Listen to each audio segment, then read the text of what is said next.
All right, what's up, everybody? How y'all doing out there? I am Frank Red, and this is another edition of the In the Dungeon Show. I want to thank you for joining me in conversation over the next hour or so. We'll talk about what's going on in the world of sports, and so much to talk about. I mean, the NFL is going crazy right now. There's a reason why the NFL is number one. I mean, literally, every game is decided within, say, 3 to 5 points. Every now and then there is the occasional blowout. You can thank the Carolina Panthers for that. But for the most part, the games are really, really close. And it's riveting, literally. From the time we wake up in the morning until the Sunday night game is over, most of the games are very, very competitive. And that's why we love football. Not to mention some folks out there might like to wager on some of the games, and it looks a lot easier than it actually is. But I big you up if you making some money and having fun doing it. Ain't nothing wrong with it as long as you are doing it in moderation and not betting your mortgage or something like that. You don't want to do that. But you want to talk about the NFL? I want to do that. A couple of interesting topics. San Francisco 49ers lost a tough game against an upstart Jacksonville Jaguars team. It seems strange saying that because they've been horrible for so long. But they got a brand new coach, and they got a solid defense. And a lot of people bag on Trevor Lawrence, and I would suggest that he hasn't been in a good system. And we all know about quality systems for quarterbacks. If you are in a dog crap system, your career is probably going to suffer. You know, it bothers me to watch Bryce Young play in Carolina. He's going to probably have to take a step back and maybe have a backup role before he can ascend to a starter's role again, because I don't think that he has a long future in Carolina. But look at Sam Darnold. Sam Darnold is crushing it after having a stint in San Francisco with the Minnesota, and now he's doing big things in Seattle. So quarterback play is heavily dependent upon the systems that you are in. With that said, the 49ers lost this afternoon 26-21.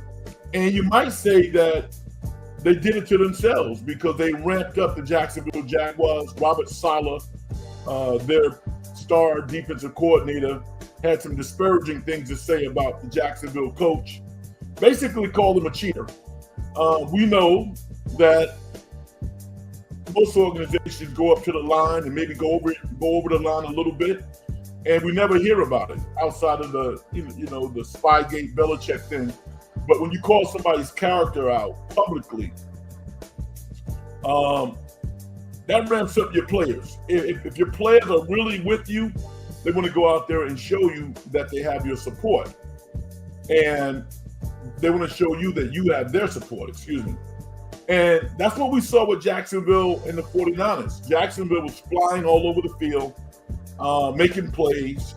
Brock Purdy was coming back off of a toe injury. He's still hurt, but he decided to start, and he didn't look good.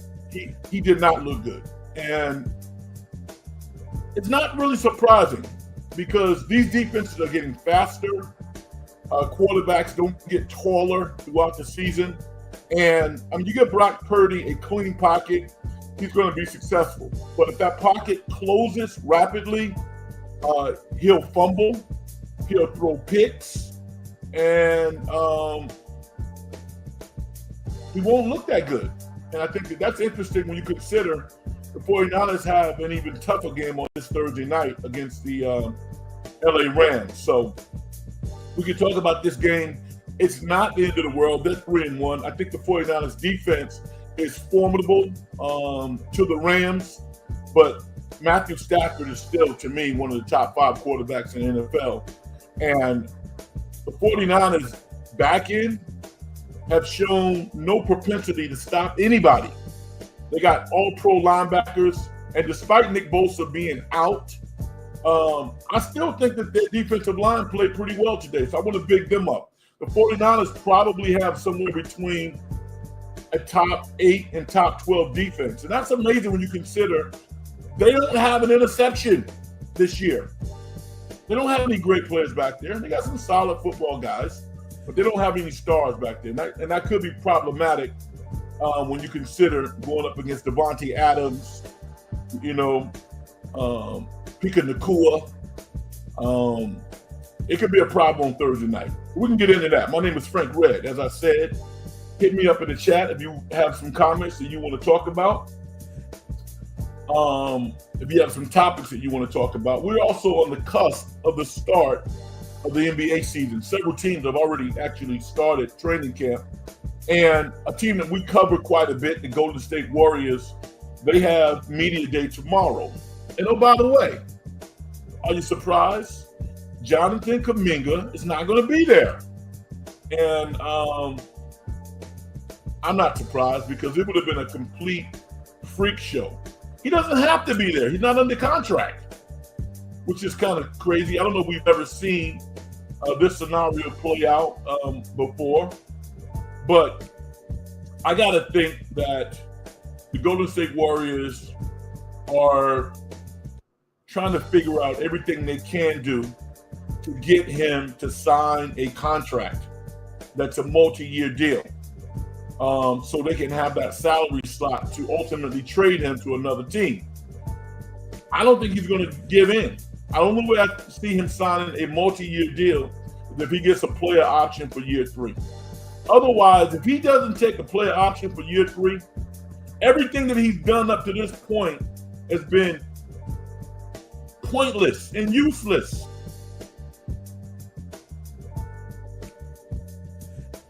Scott Perry, the Gristle general manager at Sacramento, who's been around the block a couple of times, he's not changing either. The deal is the deal. Malik Monk and a first-round pick, that's not unprotected. That's it. There aren't any other deals out there.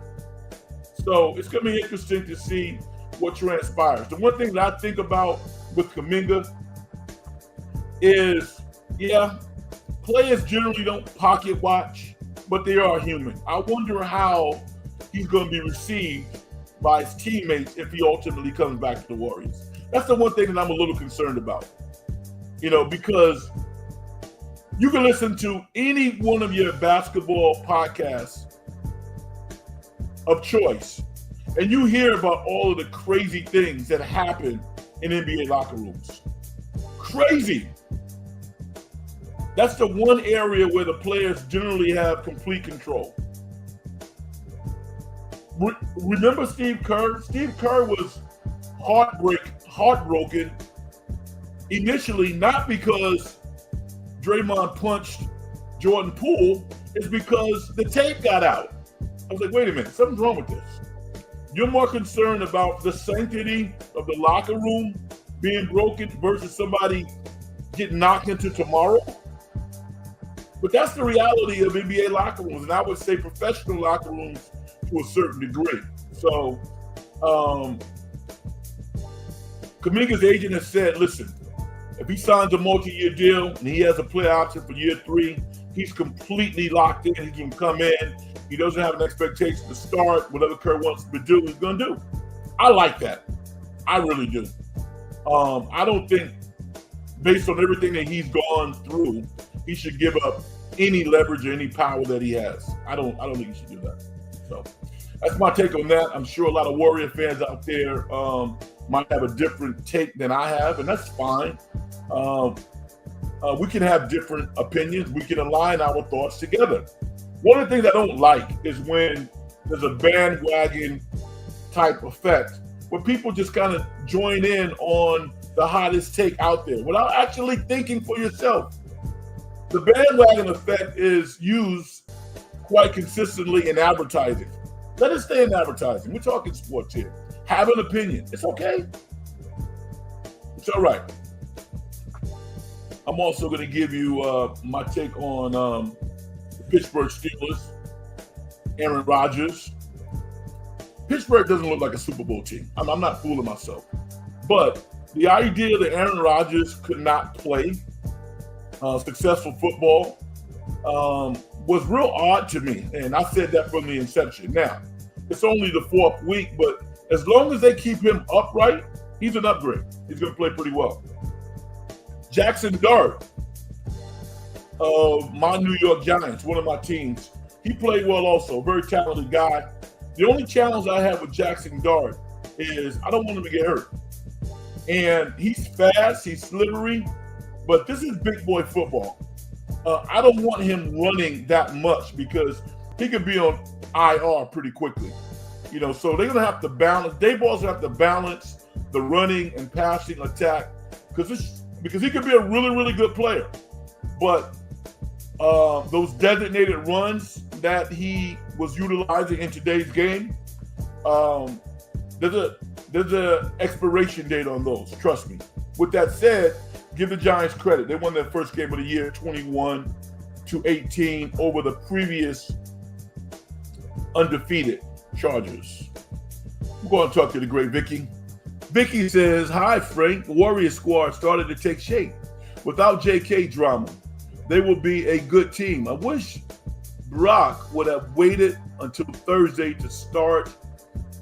A long way to go." I totally agree with you. I actually said that. I was on an earlier podcast this afternoon. I was on with Kruger, and I was like, he's clearly not 100%. Clearly. The 49ers are going to be the underdog on Thursday night. So, Mac Jones was on fire. If Mac Jones comes out and he's on fire, the 49ers win this game. And they go down to LA 4-0, not 3-1. The 49ers are the underdog against the Rams. When you start to break that game down, Vicky, the Rams are better at most positions. They got a better running back room and Kyron Williams and Corum from Michigan. Devontae Adams is as good as any wide receiver in the 49ers, probably better. Puka Nacua is perennial All-Pro. And Matthew Stafford, I don't care how old he is. I don't care how many shots he gets in his back. He's still a top 5 to top 7 quarterback in my mind. That's going to be an interesting game. I don't know how the 49ers are going to win that game. The only way they can win is if there's some unforeseen turnovers, unexpected running game. Brock Purdy goes crazy, which I don't think he will because they have a ferocious pass rush. So, Thursday is going to be interesting, no doubt. Aussie Rules, what's up, my brother? How you doing? Thank you for the shout out, my man. Andrew to go. I was thinking about you today, dude. Hope the Warriors sign Seth Curry. That's going to happen. I was thinking about you because remember last week you were railing on your New England Patriots? And I told you, I was like, dude, I watched the Patriots play. This is an up-and-coming team. They're actually good.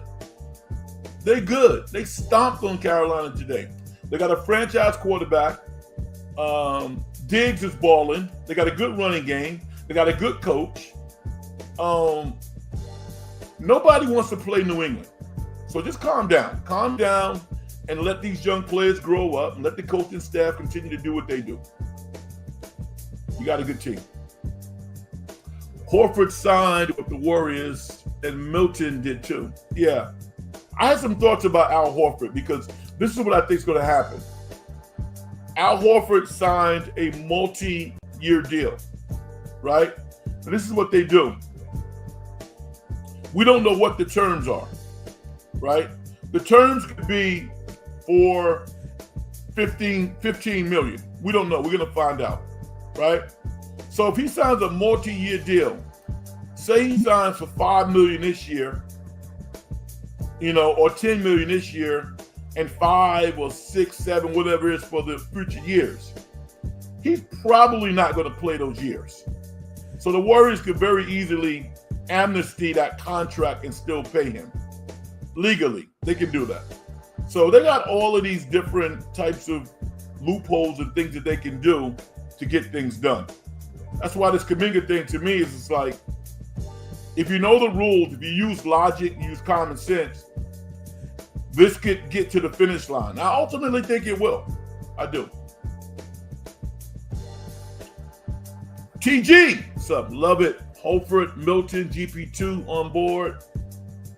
I was thinking about the Warriors before I came on air. And I think that somewhere between 4 and 6. That's where they are. You think the Warriors are really concerned about having home court? I mean, it's nice if you can do it, but they're not concerned about one game. They can beat teams on the road. The only thing the Warriors are concerned about is being in the top 6. And I think they can do that. I like their team. They're going to be one of the best efficient offensive teams in the league, like they usually are. Al Horford gives them more balance, better leadership, better defense than Quentin Post. The guy who I'm looking at to break out this year is Trace Jackson Davis. Because if I'm Trace Jackson Davis, I'm pissed off. I'm almost like I'm the forgotten man. And I really didn't do anything to lose my position. But Trace Jackson Davis this year can go out and make some real money. Maybe not with the Warriors because he's going to be a free agent, but he can get a nice contract. He might even get traded throughout the year because Trace Jackson Davis, I think, is valued around the NBA. But yeah, the Warriors have more depth. Theoretically, they'll have more shooting, better defense with DeAnthony Milton. I like this Warrior team.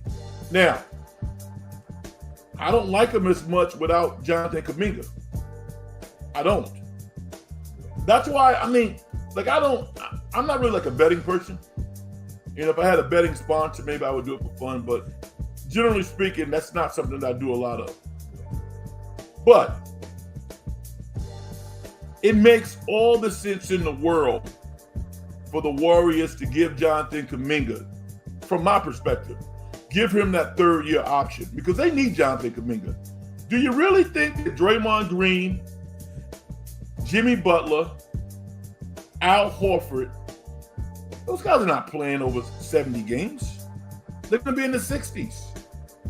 If we're lucky, Al Horford would be lucky to play 55. If Al Horford plays 60 games, that's amazing. So they're going to be minutes out there. You got a young stud in Jonathan Kuminga, 6'8", been in the league. This is his 5th year. He's seen everything now. He's stronger. He's athletic. He's motivated. There's a lot going on there. I think they should sign the guy. Vicky says the Buffalo Bills. Vicky, it's interesting you say about the Buffalo Bills are really good. And, Josh Allen, would you say he's the best player in the NFL? I think he is. I think Josh Allen is the best player in the NFL right now. That move he did on somebody today was like an Allen Iverson move on the football field. Crazy. Right now, I think Josh Allen is playing better than Lamar. I think he's playing better than Pat Mahomes. The only guy who you could say is on par with him right now, and aesthetically it doesn't look the same, is Jalen Hurts. I'm tired of the Jalen Hurts disrespect. I'm tired of it. If you're not talking about Jalen Hurts being in your top 5, now, if you ask me, is Jalen Hurts a top 5 quarterback in the NFL?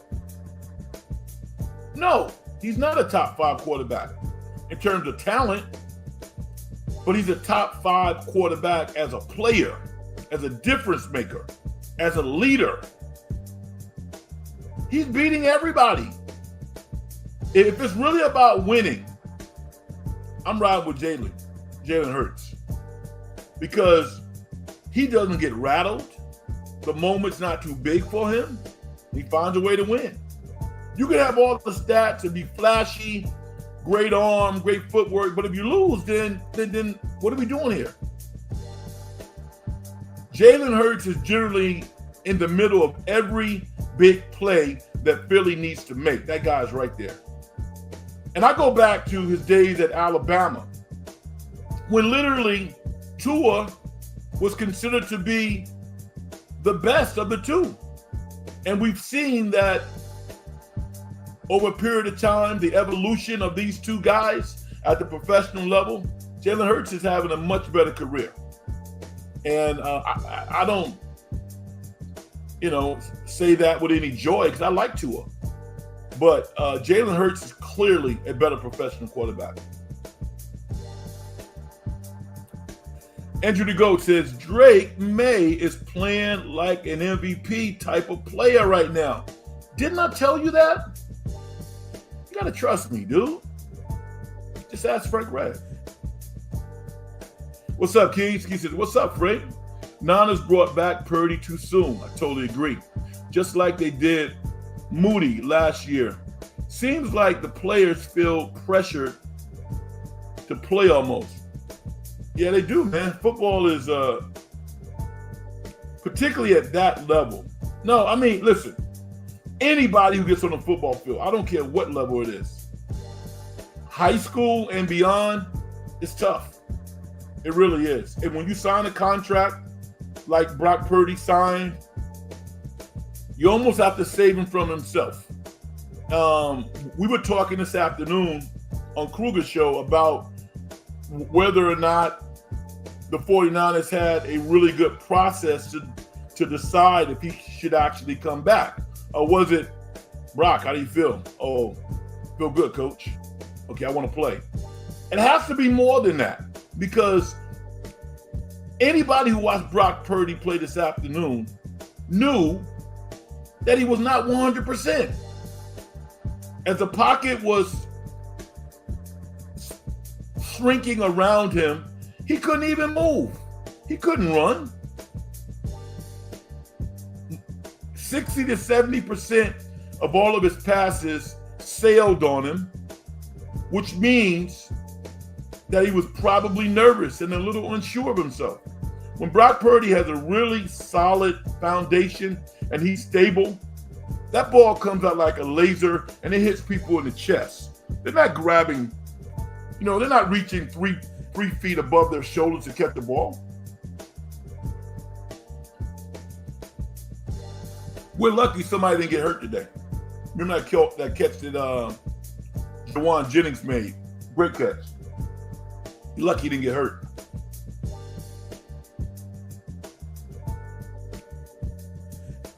Vicky says, keeping Steph healthy. That is a major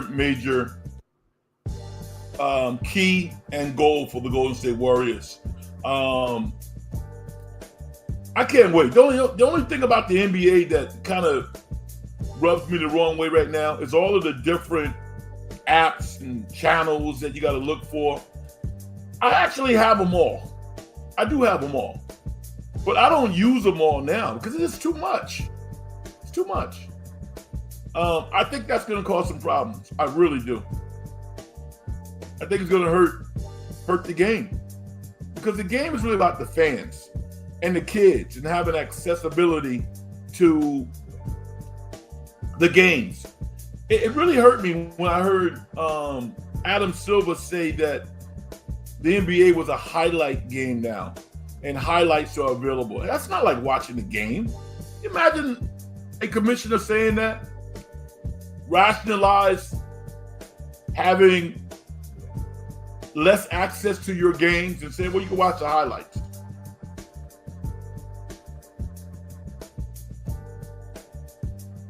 That's exactly what we're trying to get kids not to do. We don't want them to microwave their sports experience. That's why they're playing all these video games. No, go play. Go play real football. Go play real basketball. Go to the park. I did not like that. Andrew the Ghost says, Christian Gonzalez was back for the Patriots today. Happy to see him back. Hopefully, he stays healthy for the rest of the season. Yeah, I didn't watch the games. I didn't see his contributions, but he's a hell of a player. No doubt about that. Key says, Rams and the Seahawks seem better than us. Okay. If we miss the playoffs, do you see major changes like mutually parting ways with Lynch and trading McCaffrey and Trent? I can very easily see Trent going bye-bye. And I don't think that it will be a one-sided deal. I mean, this is a guy who is a first ballot Hall of Famer. I mean, he's made a lot of money. I assume he has a lot of money. I don't know. But I would think that money is not going to be a issue for him. He's clearly not the same player that he was 3, 4, 5 years ago. And yet, he's making a really big salary, which is good for him. But I wouldn't surprise me if Trent Williams just decided on his own that it's time to move on. It's time to retire. Lynch, I don't think Lynch is going anywhere. I think Lynch is a quality executive, and that's a starting point for most NFL teams. A lot of times, because the 49ers have had so much success, it's almost like Super Bowl or bust. And that's not how it is in the real world. The 49ers have a solid foundation. I wish they would draft differently. I don't know why they don't spend I don't know why they don't take their first-round draft picks and draft offensive linemen. I don't know why. That's automatic for Jim Harbaugh. I mean, now, the Chargers' best 2 offensive linemen are hurt now, but you know that Jim Harbaugh is going to draft offensive linemen. Got the Slater, they got the Ott kid. You know, Ott is 6'8", 330 pounds. That's an offensive lineman. Most of the 49ers offensive linemen are 3rd-round picks, 4th-round picks, 6th-round picks. You know, Trent Williams was a top pick, but he wasn't drafted by the 49ers.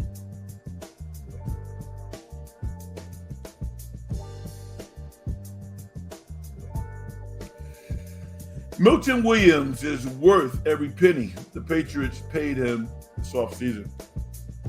He's balling. He's balling, no doubt. Andrew the GOAT, I pray for a speedy recovery for Terrell Williams. Now you're educating me because I don't follow their injury report. Is he hurt? Didn't know anything about that. I just saw the beatdown of the Carolina Panthers. It's nice to go to the Super Bowl when it's in your building. Now, that's true. Vicky, you've been watching football for a long time, and you know quality football teams when you see them. The 49ers just simply don't look like an upper echelon team. They look like a team that will be in the playoffs, which is a change from last year. Obviously, Kittles is not back yet. Ayuk isn't back. But when I look at their running back room, everybody's kind of like, what's going on with Christian McCaffrey? Christian McCaffrey, to me, is playing really productive football. But he looks more like Roger Craig than Christian McCaffrey of a couple of years ago. You know, he's still a good football player. But I don't expect somebody his size to just ball out and run for 1,800 yards every year. I don't see it happening. I wish they would give Robinson a chance. He was a starter for the Washington Commanders. And he comes here and he gets 4 carries? What kind of crap is that? Why not have a set where you have both of them in together? I don't think they're utilizing Robinson very well. And McCaffrey, I don't think teams are going to let him go crazy like that. I just don't think so. I think he is maybe even more valuable catching the ball in the flat, squaring his shoulders, and running upfield, getting yak yardage. He's still a very good player. Oh, yeah. Andrew the GOAT. I actually heard about that. I did hear about that. Yeah, I actually read about that yesterday or the day before yesterday. Patriots defensive coordinator Terrell Williams diagnosed with prostate cancer. Yeah, I heard about that. And it just... He's only like 51 years old. You know? Not even he's not old. He's young. Yes, I'm with you. I hope he recovers.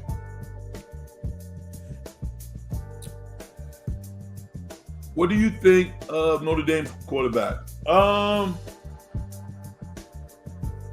Anytime a quarterback, Vicky, can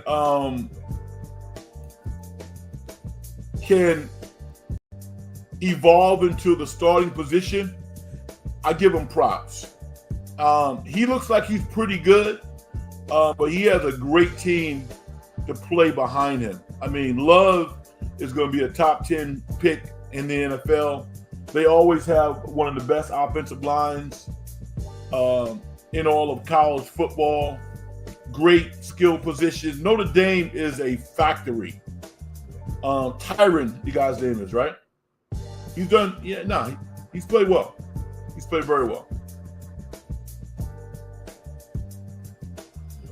What are your thoughts on Alabama beating Georgia? They needed it.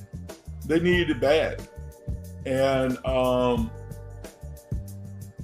mean, it's not a surprise that when you look at Alabama's ascension this year, not taking into account the first game they lost, but getting their offensive coordinator back. He was with Seattle last year.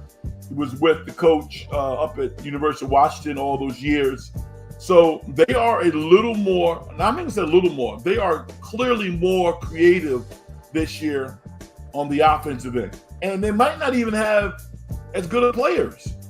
But I love the state of Alabama's offense. And Georgia's good. Georgia has better athletes, but the only thing that I can take from that is they beat Georgia at Georgia. That's impressive. And what's the head coach of Alabama's name? Is it Kaner or Neighbor? I don't want to butcher his name. His name's not right in front of me. But he needed that win. He needed it bad. And he needed to show the Alabama fan base that the players were playing for him. Because that seat was going to get hot, real hot.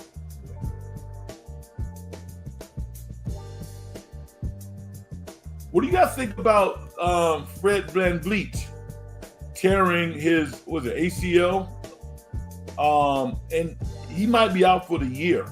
How does that change the apple cart for the Houston Rockets? I think the Houston Rockets, along with OKC, were probably the favorites in the Western Conference. I don't think you can say that now. I think that they will still be a top 12 team. They'll figure it out. But losing Fred VanVleet was not only tough for them from a playing perspective, he was clearly one of their leaders. Now you look at it and you say, well, Houston has Kevin Durant now. Kevin Durant is a great player, even at this stage of his career. I don't know if he's the type of guy who wants to lead in any other way other than by example. And I think you need somebody on the team that takes upon that responsibility beyond the coach. Ime Udoka has taken that role on numerous times, which made sense because he was rebuilding programs, the Boston Celtics, Houston when he first got there. But this is kind of a veteran team now. These are made men.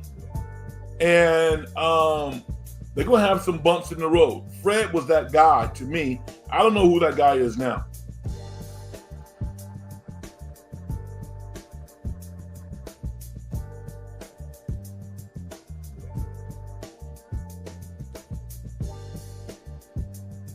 Vicky says, I don't think any college football team is going undefeated this year.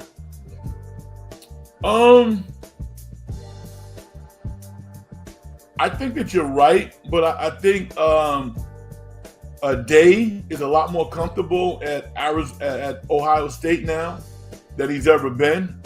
Ohio State is one of those teams that could not play their A game and still win. That's how good they are. So I think you're probably right, but it wouldn't surprise me if Ohio State went undefeated. When I look at all of the teams, who are the teams in the SEC? LSU is basically a fraud. LSU has as much talent as anybody. And I mean, Brian Kelly is a hell of a football coach. But everywhere he goes, at some point, people get tired of the excuses. LSU should not be losing to Ole Miss in a year when they supposedly have a Heisman Trophy candidate at quarterback in Nussmeier. I don't have any skin in the game. I don't mind that Ole Miss won, but LSU is on the level of Alabama and Georgia. That's what they do down there. They play football. They should not be losing to Ole Miss. Now, fortunately, if you can right the ship and run it, you can still be in the playoffs.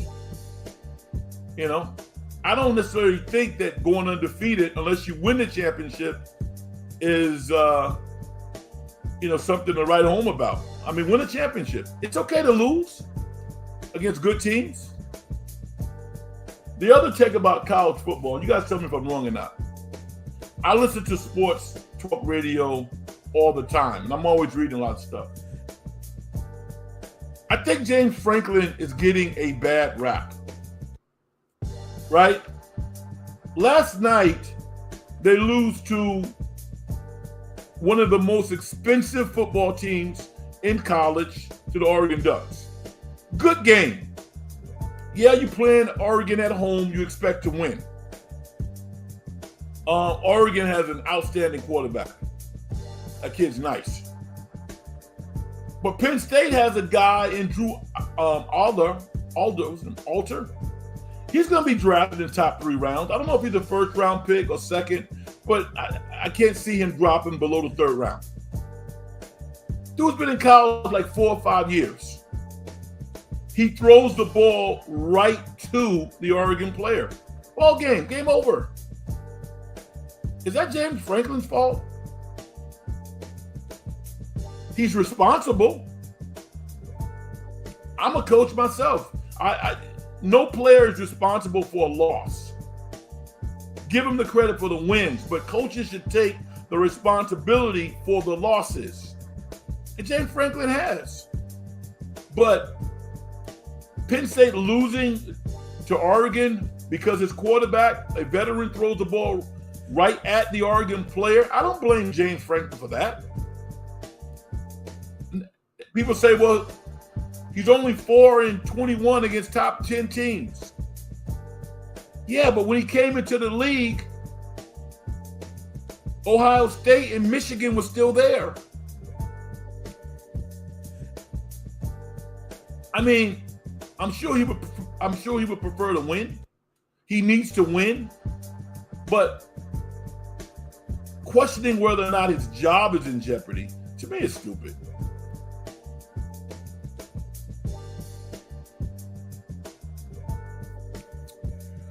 The Niners can't run the ball anymore.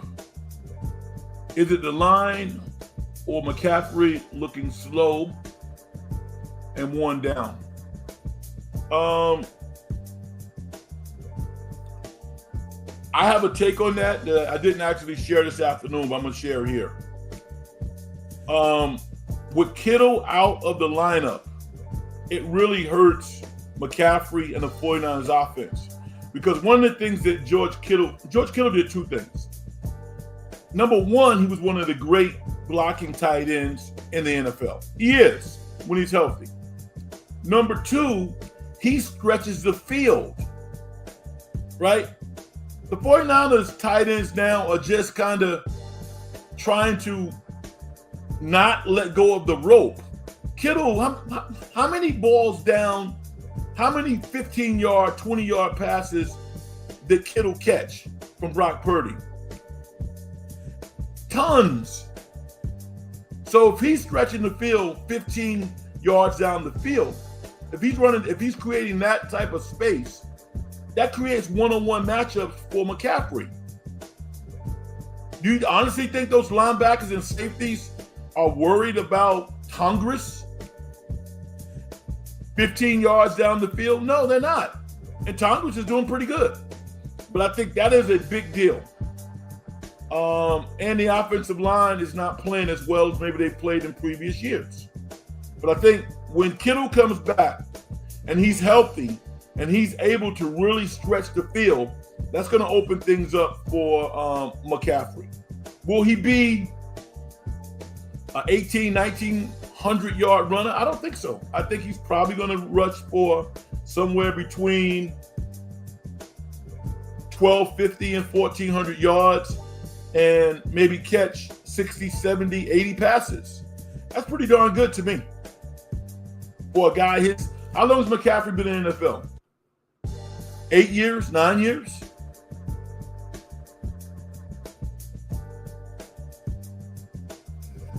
What's your thoughts on Ty Simpson? I remember when Ty Simpson came out of high school. He was the number one dual threat quarterback in high school football. I like him. He's not all that big, but I like him. Good decision maker, knows how to spin it. He's like 6'2". He kind of reminds me of Dart a little bit, of Jackson Dart. He's proven that he's a good player. I mean, if Alabama's not playing well, it's generally not because Ty Simpson's not playing well. Ty Simpson looks like he's a real player. What are your thoughts on him? I like him. Vicky says, I feel so bad for Fred Warner. Fred Warner is playing amazing football right now. Amazing. It really is. My man Key says, with the Holford signing and the Warriors, the oldest team in the with the Holford signing, the Warriors, the oldest team in the NBA. They're one of them.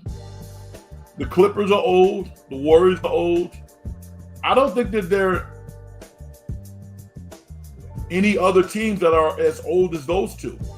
Now, if you take the numbers away, Milwaukee is pretty old too. Milwaukee is old. Philly is tired. I mean, their best players are just,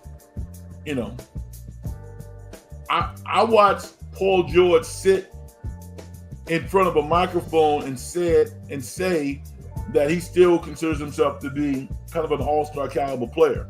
I'm like, okay, it's good to say that. Hopefully you really believe it, and you're going to go out and play like that. But you're getting up there, brother.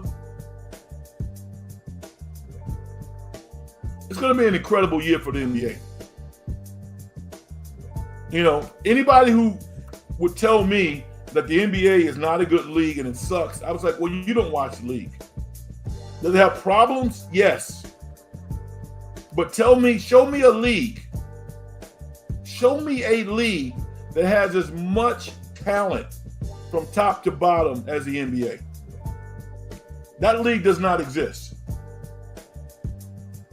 Vicky says, I can't understand why KD didn't want to play with the Warriors again. I can think of some reasons.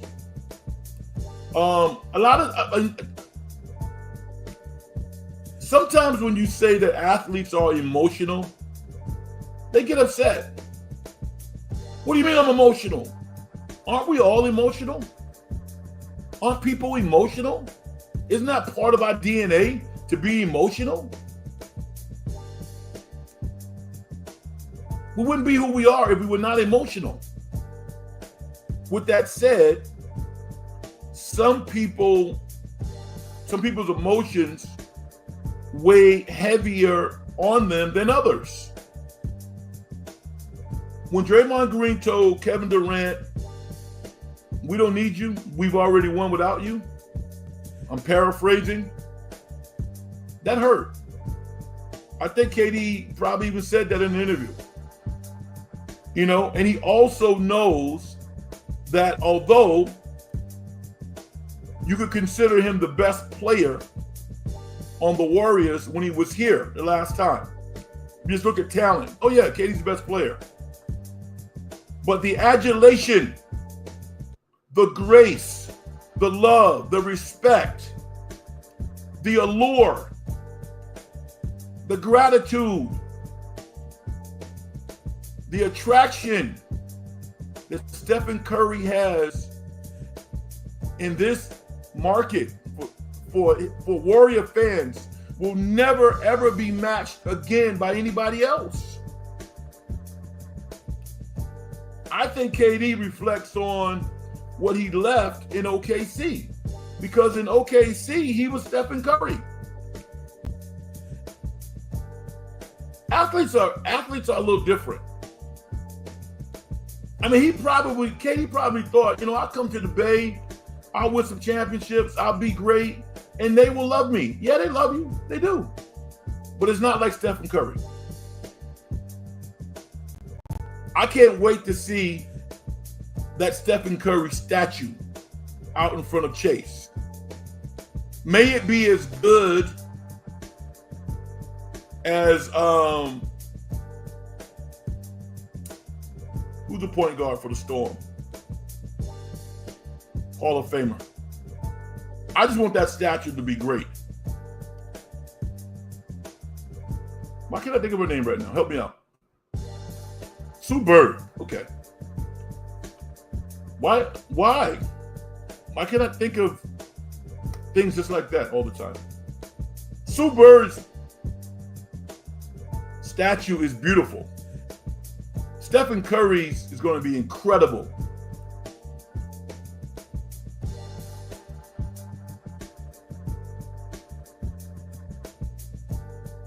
Vicky says the Ohio State is going to lose to Michigan again this year. Book it. Bet on it. Vicky's hardcore. And guess what? Michigan might be in their heads, right? I mean, are they going to play them coming up, or is that later on in the season? For some reason, I think they're going to play sooner this year. Maybe I'm wrong. But if it's cold, it's dreary, hard-hitting, wind blowing,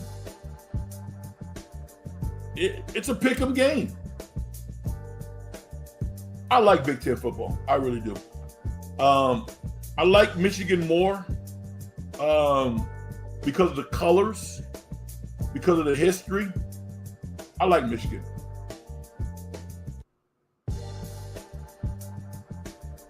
TG says, Franklin is an outstanding coach. Yes. He took over a college team that was in shambles. Exactly. Right. See, you're a very smart, informed person. Can you imagine taking over that program at that stage? Bill O'Brien went in there and kind of saved them after the paternal stuff. And, I can't think of the guy's name, but you know what I'm talking about. Bill O'Brien did a really good job for a couple of years or so. Then he went to the NFL. And then James Franklin has come in and hasn't missed a beat, has taken the program to heights that maybe many people didn't expect that he would.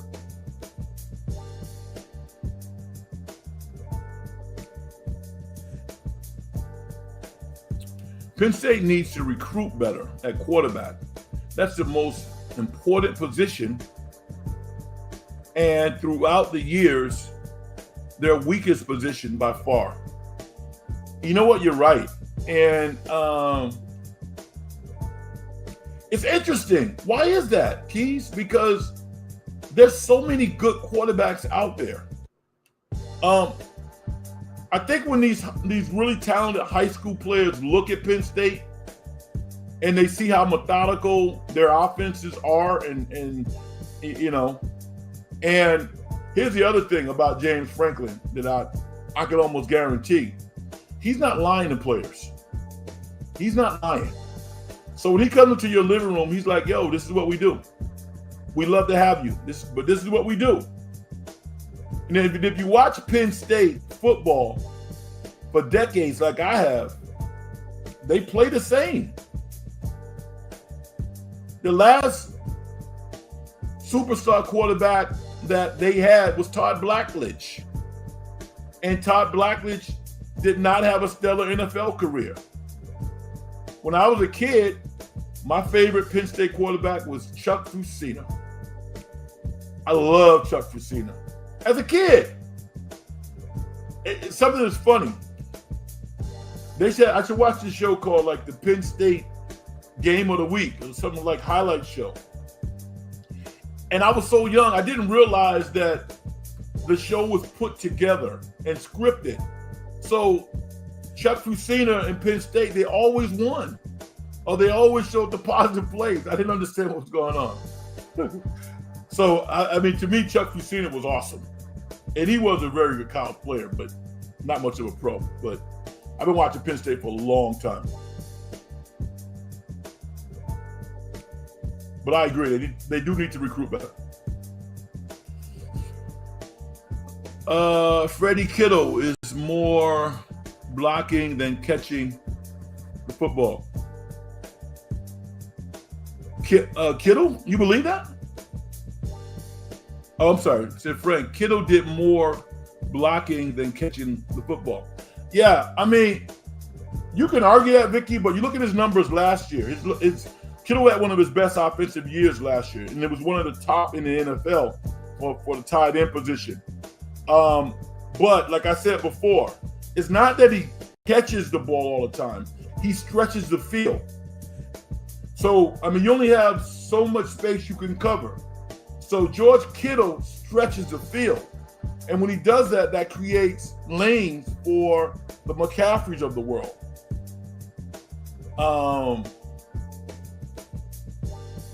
Does anybody know really why the 49ers traded Mason? Because he's balling in Minnesota. Like they couldn't use him right now?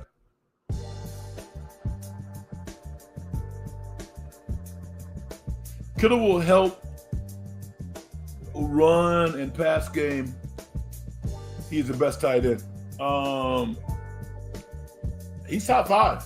He's definitely top 5. There's some good tight ends out there, but he's definitely top 5. McBride is good at Arizona. Yeah, Kittle's right there. Vicky says, Stanford used to be a quarterback and running back factory. Yeah, you know, Vicky, I think they're going to get back to that. I think bringing Andrew Luck in was a quality move. It's just going to take some time. I mean, their league is kind of in shambles. I mean, no one's saying it out loud, but nobody wants Cal's or Stanford's travel schedule. You're going to go to Stanford, one of the top academic institutions in the country, and every other week you're on the East Coast. How can you really maximize your academic experience?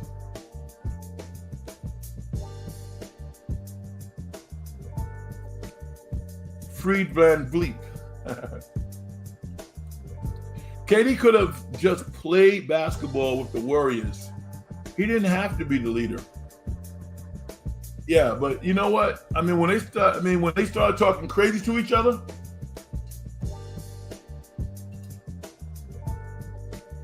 KD's from Baltimore. He's from the real hood. He's not gonna let somebody talk crazy to him. You know the clip. I'm Kevin Durant.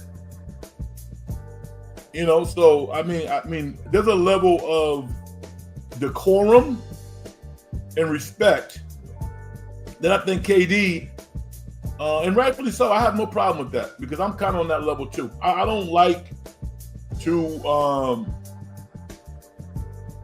have a situation where the conversation drops to the gutter. I don't like that because I'm very honest, and I assume you're being honest also. So if you're going to say hateful things, how can you take that back? How can you get past that? So I don't say hateful things, or I don't say things that I feel will harm people. I think at the end of KD's tenure in the Bay Area, he was ready to go. Now, from a basketball perspective, I think coming back to the Bay would have been better for KD. Because he's loved more than he probably thinks that he is in the Bay. But I understand the dynamic. It's never going to be his team. Never.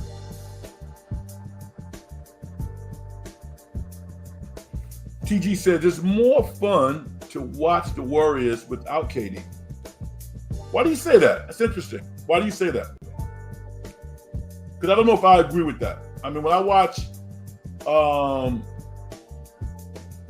Jimmy Butler, Draymond, and whomever else out there just really struggling offensively at times, that doesn't make me want to watch them more. So TG, please explain yourself.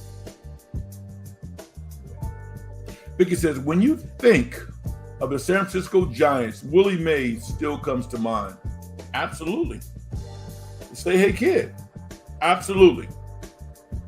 In the midst of them having other stars, Willie Mays is the guy who you think of. And, hey, when you think of the Golden State Warriors, you think of Stephen Curry. Of all the great players that the Warriors have had in the past, Chris Mullin being very visible, being one of them. Rick Barry's a top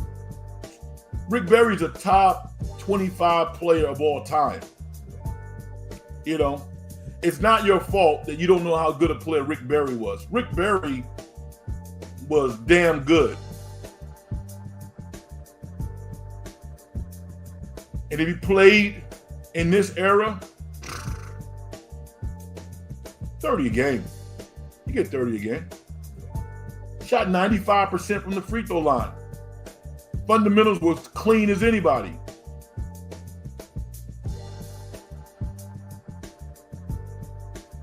Vicky says, playing at Michigan, Ohio doesn't have a chance. Okay, so you're playing at the Big House, right? Is that the Big House? Stanford's football schedule is a joke. 49 is Joe Montana. Yeah, okay, so you're thinking about name recognition. Once again, I agree with you. A lot of great players in the history of the 49ers, but I think of Joe Montana when I think about the 49ers as well. Thoughts on Don Nelson? I had an interesting encounter with Don Nelson one time. Don Nelson, obviously brilliant basketball mind, Hall of Famer, all of that stuff. He's come out and said that, you know what, I'm not really a nice person. Now, was he saying it tongue in cheek? Probably, but there's some truth to that. I remember I played in the summer league with a guy by the name of Shelton Jones. Myself, Shelton Jones, and Mark Jackson played together. And we had a good summer league team. And Shelton was a couple of years younger, but he got drafted. He thought he would be drafted in the first round out of St. John's. He wasn't. He got drafted, and I believe like in the second round by the Warriors. I think the Warriors. Or somehow, some way, he had got to the Warriors camp. So this was like a preseason game. I remember going to a preseason game. I would say, yo, what's up, Sheldon? Don Nelson looked at me, he's like, leave him alone, leave him alone. He's kind of a brute. He really is. I think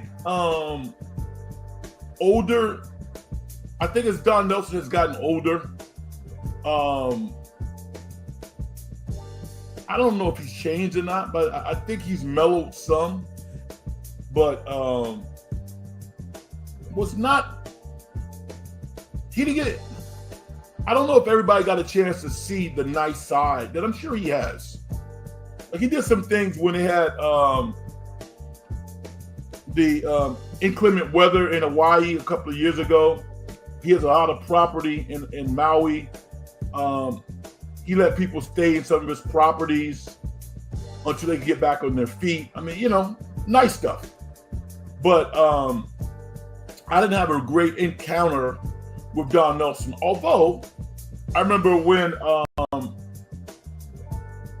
I played against the Warriors, the All-Stars of the San Francisco Pro-Am used to play against the Warriors on Saturdays. They would bring their rookies. I mean, everybody played. Tim Hardaway, everybody played. And I remember one time he saw me and he kind of gave me a head nod, saying, "Oh, okay."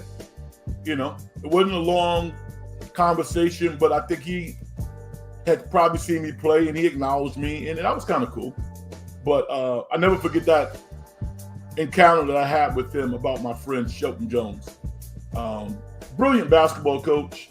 I'm sure that it wouldn't have been a problem with me playing for anybody because I'm focused on playing. You know, I can tune people out. Just tell me what you want me to do and I'll do it. You don't have to be my best friend. First and foremost, great coach. Visionary. It was an embarrassment of riches when the Warriors had KD. We were just too good. And I just like watching an underdog team over the Globetrotters. I hear you.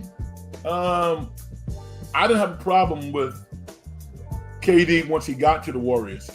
I had a problem with him leaving OKC without winning a championship.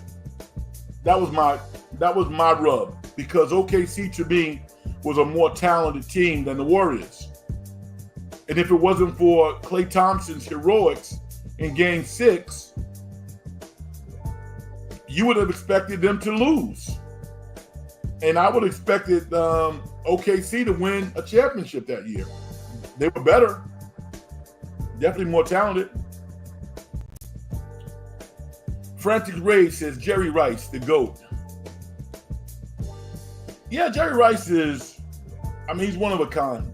I'm going to say this about Jerry Rice to me. And this is just me as an adult. I don't like to see my legends be as visible as he is. And he's not like a legend to me. I mean, we're comparable in a lot of ways. He's somebody who I admire as a football player, but I'm not like a fan or anything.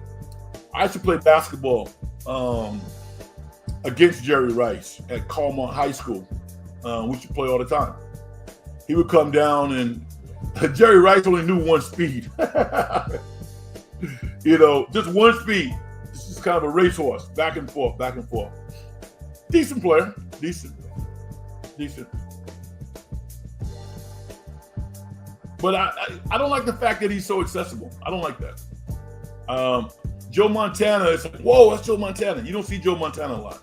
You don't see Ronnie Lott a lot. You know, these are my heroes. These are people who I admire. Yeah. Vicky says Don Nelson is mellow now. I would think he is. How do you think he is? How old do you think Don Nelson is now? Got to be damn near 80, over 80 maybe. I don't know. Big part of Warrior history has made me smile on many nights watching his teams play. No doubt about that.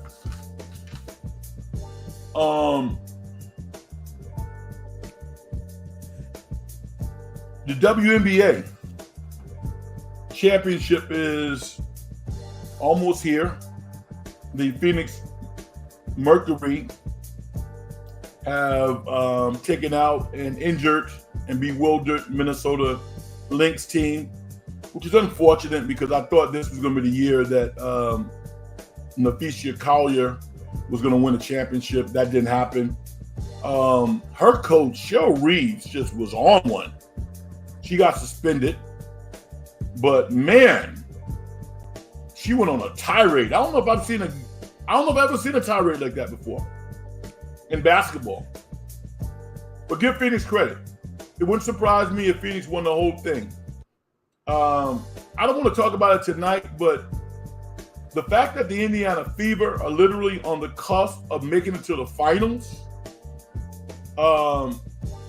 says a lot about the narrative that has been out there the entire season, that they are pretty much nothing without Caitlin Clark. It's clearly not true. And when she comes back next year, they'll be even better. But give this team so much credit.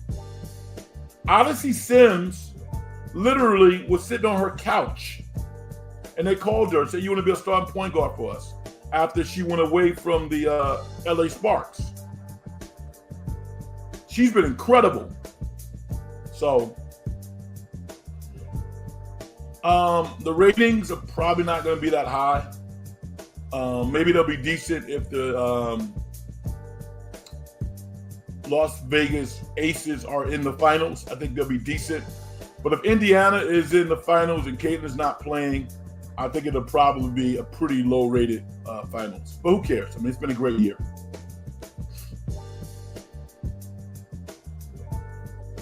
Don Nelson is smoking the metal plant. I think he's in his 80s. Yeah. Yeah, he got a nice stash from what we hear. He and Willie Nelson, right? He hangs out with Willie Nelson. That's his guy.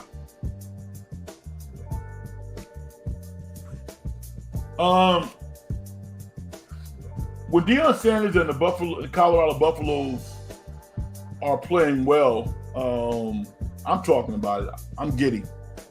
Because I think what he has done in Colorado is miraculous, even more when you consider where he is at this point and all the challenges that Coach Prime Deion Sanders has had.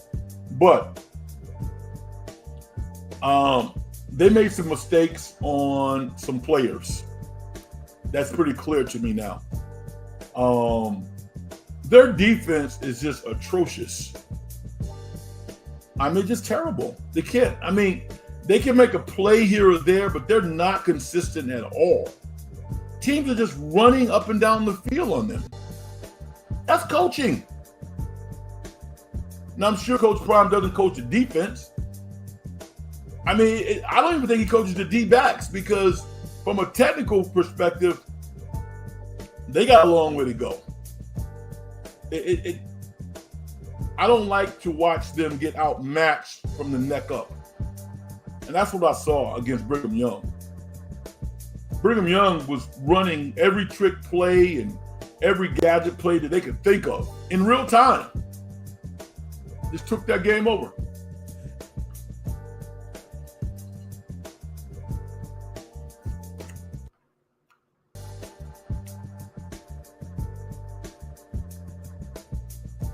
I think there are more important things, though, than football with regards to Deion Sanders.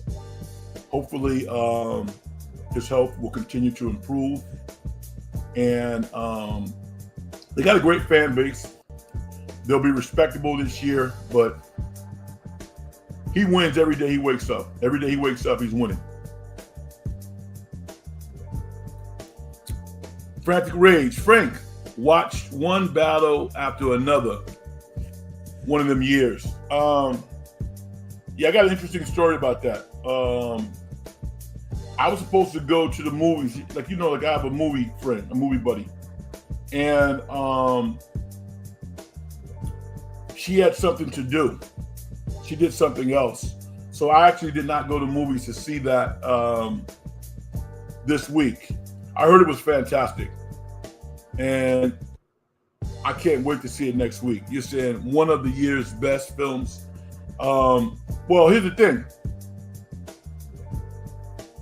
Paul Thomas Anderson does not make bad films. He is a brilliant filmmaker. A brilliant filmmaker. And, I know it's going to be really, really good. I'm glad that you saw it this week. I did not see it. I'm going to see it next week. And we'll have an opportunity to talk about it then. So hold tight for a week. But, when you consider who's in the movie, Leonardo's in it. Tiana Taylor's in it. I'm just so excited. There's Sean Penn's in the movie. All of these great actors. Do you think that these great actors just kind of find their way to a particular movie project? No. It's the reverence and the respect that they have for Paul Thomas Anderson. They know that they're working with one of the industry's best. And they all got it, they all signed up for it. I haven't seen it, so I don't want to talk a lot about it because I haven't seen it. But I'm going to see it next week. Can you hold off to next week, Francis Rage? Thank you. Appreciate you. Any movie review this week? No. To be quite honest, Vicky, I'm taking a class. So I had a 2-hour class, an online class on Saturday. So I had to get up really, really early. So I didn't go to the movies this week because I'm taking a class. But next week I'm going. Because there is a movie coming out called Thunder and Lightning. They sing Neil Diamond songs. Okay. Is it about a cover band? I think I've actually heard of Thunder and Lightning. I've heard of them.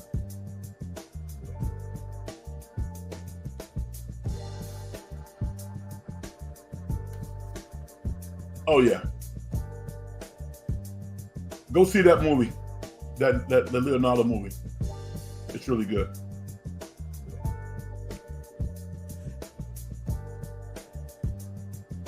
Did you get a ticket to the Thunder and Lightning? No, I did not.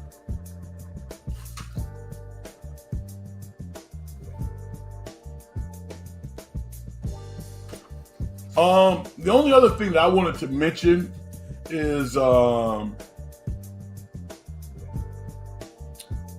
Veronica Burton of the Golden State Valkyries. She has signed up to be a member of the Unrivaled League.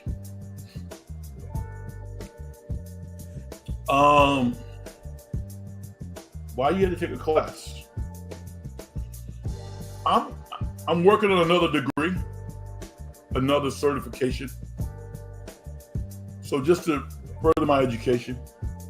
So yeah. I like to do that just to stay as sharp as I can. Every time that I accomplish a particular goal that I've set for myself, and I think that it's going to be euphoric and it's going to be something that I go, wow, I can't believe I did that. I take pride in it, but I realize that process never stops. It really never stops. So just an opportunity for me to broaden my scope on what I'm studying at this particular point. So, all right, everybody, I'm going to shut it down because we've done our job. You guys have been fantastic. Another quality show. Vicky says, keeping your brain young. That's cool. Yeah. Yes. Thank you. I appreciate you. But thank you, everybody. I appreciate this. Look forward to doing it next week. I'm also going to be a guest Tuesday night I'm scheduled to be a guest on Golden Days. Cyrus Saxis, his show, Golden Haze. Was it Golden? It's Golden Days. A really, really good basketball channel that really focuses primarily on the Golden State Warriors, seemingly every day. But I'm going to be on again. I was on last week with Cyrus. I'm going to be on Tuesday night at 9 p.m. So if you follow him, you want to check me out, be on the lookout for that. I'm looking forward to it. You were going to talk about Veronica Burton. All right, good. Thank you. Yeah, because I forget. No, I just wanted to acknowledge that, you know, she like many other players in the WNBA play all year round, and most of the time they have to go overseas. Like, she's played in Australia. She won a championship last year, and I assume that this year's going to be a little different because she has agreed to play in the Unrivaled League that was co-founded by Brianna Stewart and Nafisha Collier. And they kind of migrate to Miami, I believe, and TNT covers the games, and they get bread. Seemingly everybody who plays in that league gets over $200,000. So they make a lot more money than they make in the WNBA. They get a chance to stay in their own country and live out their dreams. So I'm just so happy for her because, you know, she's been cut. She was cut by teams, and the Valkyries kind of got her off the scrap heap, and she took that opportunity and turned it into pure gold. And that's something that I like, and I look forward to her continuing to prosper. It's going to be interesting next year because I only think about 7 of the players who are on the team this year will be on the team next year. And that, I don't know how I feel about that because they created such a family. But this is a business, and the Valkyries won't stop until they have a team that can win a championship. So hopefully I'm wrong, but I think that's going to be the case. All right. I'm going to do my thing. Get out of here, everybody. Success in getting paid is a manifestation of the whole process. If you as an individual don't do things to help other people make their lives better, as far as I'm concerned, you haven't done nothing. My name is Frank Red. Once again, didn't do a good job.